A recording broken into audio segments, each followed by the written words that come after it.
अस्सलामुअलैकुम दोस्तों, मैं हूं हाजी न्यूटन फ्रॉम न्यूटन क्लिक्स। दोस्तों, अगर आप सीखना चाहते हैं फोटोग्राफी, अगर आप सीखना चाहते हैं कैमरा सेटिंग, अगर आप सीखना चाहते हैं एडोब फोटोशॉप, तो हमारे चैनल को सब्सक्राइब कीजिए, हमारे वीडियो को शेयर कीजिए, लाइक कीजिए। दोस्तों, आज मैं आपको ये तस्वीर ऐड करके दिखाने वाला हूँ कि आपने किस तरीके से इस तस्वीर को जो है एक शेप में लेकर आना है, इसको एडिट करना है। ठीक है, तो चलिए स्टार्ट करते हैं। सबसे पहले हम देख लेते हैं कि इसके जो है ना थोड़ी सी क्लियरिटी कम है, मतलब फोकस थोड़ा सा हिला हुआ है, तो उसको सेट कर लेंगे। ठीक है, उसके लिए हम थोड़ी सी क्लियरिटी बढ़ा देंगे, तो इसका फोकस जो है वो तकरीबन सेट हो जाएगा।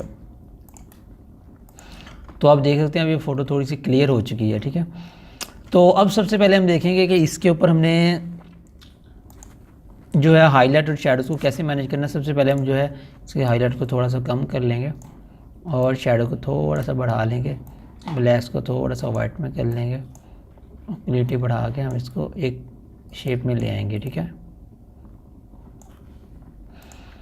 तो उसके बाद जो है हम इसकी रेड कलर को थोड़ा सा तेज़ करके देखते हैं क्या हिसाब होता है। तो इसके रेड कलर को थोड़ा सा तेज़ कर लेंगे। इसके अलावा जो है हम इसको जो है इसके ब्राउन्स को थोड़ा सा कलर दे देंगे। ठीक है, तो ये हमने इसको कलर दे दिया। अब जो है हम इसके जो है बैकग्राउंड में कलर्स हैं, जो कपड़ों के कलर्स हैं, उनको थोड़ा सा तेज़ कर देंगे।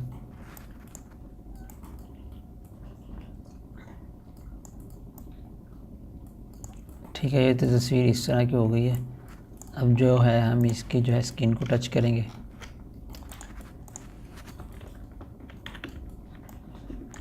स्किन को आपने जो है रेड में स्किन जो है रेड ही रहने देनी है, और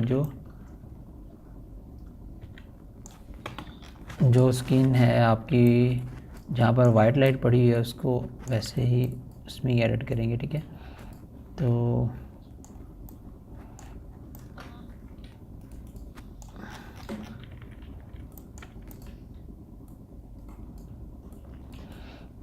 स्किन को हम जो है अच्छे से टच कर लेंगे।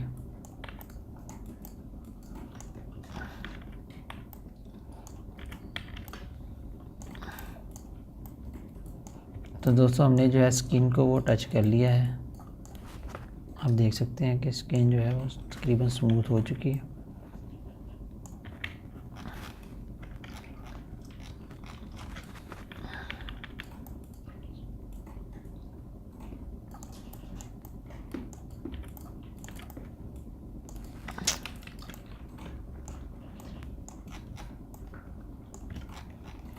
ठीक है, स्किन को स्मूथ करने के बाद जो है हमने थोड़ी इसको कलर और दे देने।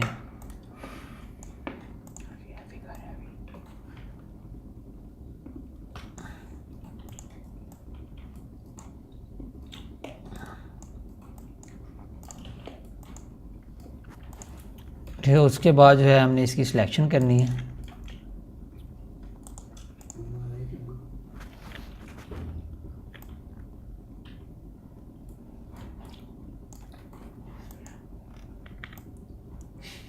सिलेक्शन करने के बाद जो है हमारे पहले सिलेक्शन अच्छे से कर लें। हम इसका बैकग्राउंड चेंज करते हैं।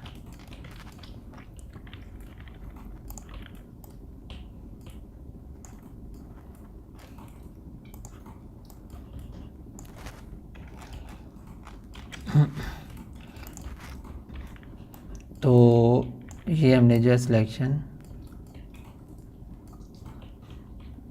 बस होने वाली है 2 1।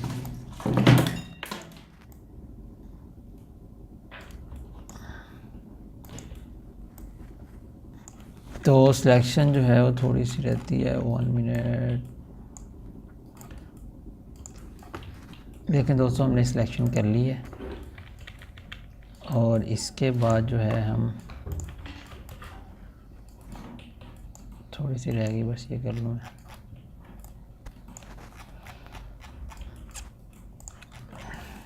ठीक है, सिलेक्शन करने के बाद हमने इसकी लेयर बनानी है। ठीक है, कंट्रोल जे करके हमने इसकी लेयर बना ली है। ठीक है, तो अब हमने क्या करना है, अब हमने अपना बैकग्राउंड ढूंढना है कि आपने बैकग्राउंड कौन सा लगाना है।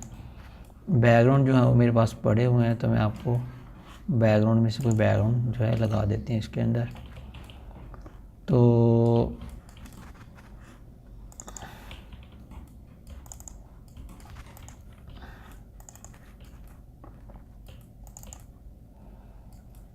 इनमें से हम कोई बैकग्राउंड सेलेक्ट करके लगा देते हैं।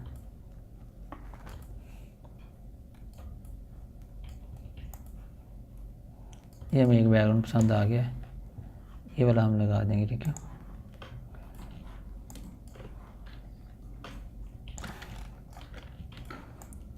तस्वीर जो है वो थोड़ी सी बड़ी है, जूम में है, तो हमने ये बैकग्राउंड इस तरह तरीके से इसके ऊपर लगा दिया। ठीक है, तो अब हमने जो है इस लेयर की सिलेक्शन वापस ले आनी है और कंट्रोल आई करके हमने ये बैकग्राउंड साइडों से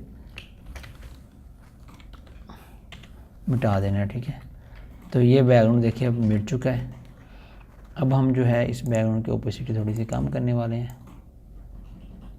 ठीक है, तो जो ये बैकग्राउंड है ये लग चुका है। अब हम इसको यहाँ से लागू ओवरले या सॉफ्टवेयर किसी पे भी कर सकते हैं। ठीक है, तो बैकग्राउंड जो है वो तकरीबन फिट बैठ गया है हमारा। तो थोड़ा सा इसको कलर तेज़ कर लेते हैं। ठीक है, तो बैकग्राउंड फिट करने के बाद जो आपने है इस लेयर को इस तरह ही रहने देना है। आप इस लेयर के ऊपर कोई भी वर्क कर सकते हैं। ठीक है, कंट्रोल जे करके आपने इसको इस तरह ऊपर ले जाना है, पीछे वाली लेयर को। ठीक है, यहाँ पर जाकर आपने इसको इस तरह घुमा देना है। आपने जब भी तस्वीर को कोई आगे पीछे करना है आपने कंट्रोल शिफ्ट दबा के कर लेना है। ठीक है, इधर आपने पीछे जो है इसको इस तरीके से ले आना है।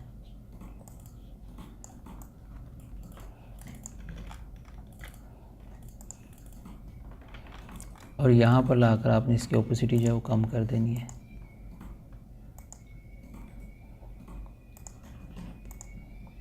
अगर आप चाहें तो इसको जो कैमरा रॉ में खोल कर इसके कलर भी चेंज कर सकते हैं। इस तरीके से आप इसको ब्लैक एंड वाइट कर सकते हैं, ये देखिए। ठीक है, तो इस तरह से आपने जो है इसको एक शेप में ले आना है।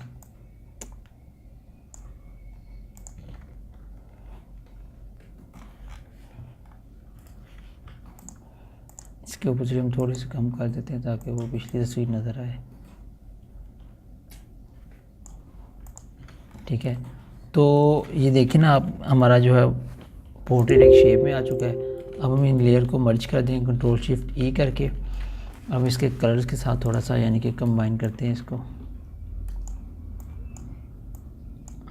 ठीक है, तो आपने थोड़ा सा रेड को बढ़ा देना है, स्किन को थोड़ी सी वाइटनेस दे देनी है।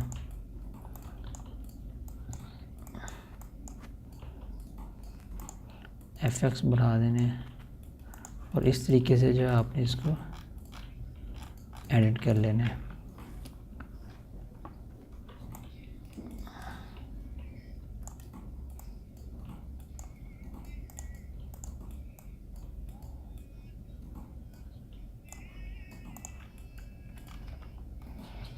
ठीक है, तो आपने अब इसको बॉर्डर लगा देना है।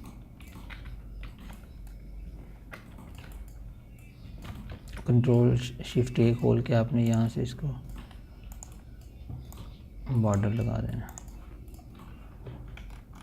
तो दोस्तों आज आपने ये सीखा है कि हमने एक पोर्ट्रेट जो है इंडोर का उसको किस तरह से इसका बैकग्राउंड चेंज करना है, एडिट करना है। ठीक है दोस्तों, तो दोस्तों आज की वीडियो जो है हमारी यहीं तक के लिए, अगली वीडियो तक के लिए अल्लाह हाफिज़।